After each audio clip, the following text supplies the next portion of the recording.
It's been more than a year since the UK Border Agency and police raided the offices of Univisas and discovered fraud against the Home Office on a massive scale.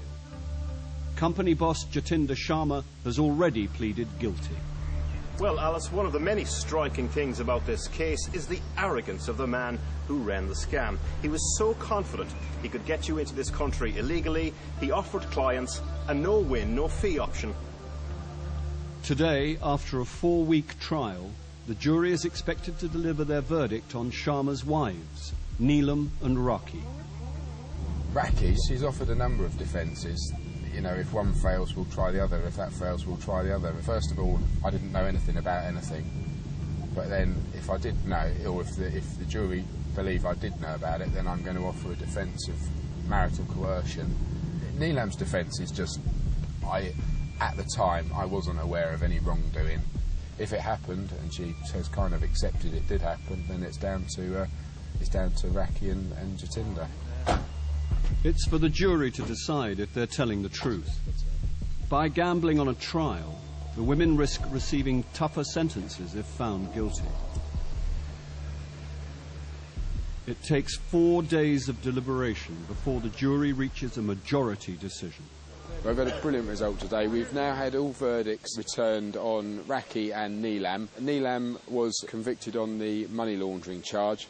Raki was convicted on everything, all of the charges against her. We've just come out of court. Jatinder's been in the dock with them, and all 3 have been sentenced. The jury accepts that Neelam was not behind the fraud, but she is sentenced to 4 years in prison for laundering some of the £3 million that poured into Univisas. Raki conspired with Sharma to defraud the Home Office by submitting bogus visa applications. She is sentenced to 8 years in prison. Jatinder Sharma is given credit for his early plea and is sentenced to 7 years. Thanks to their criminal activity, there could be thousands of people in the UK who are not entitled to be here. Univisas is obviously an immigration consultancy. There are hundreds of those operating throughout the capital and throughout the country, and a lot of those will be running similar sort of scams. So what we've really dealt with over the last 12, 13 months is, I believe, the tip of the iceberg. It's been a long and complex investigation, but it's not over yet. There's still the missing money to track down and seize. As for Jatinder Sharma and his 2 wives, they'll be deported to India after they've served their sentences.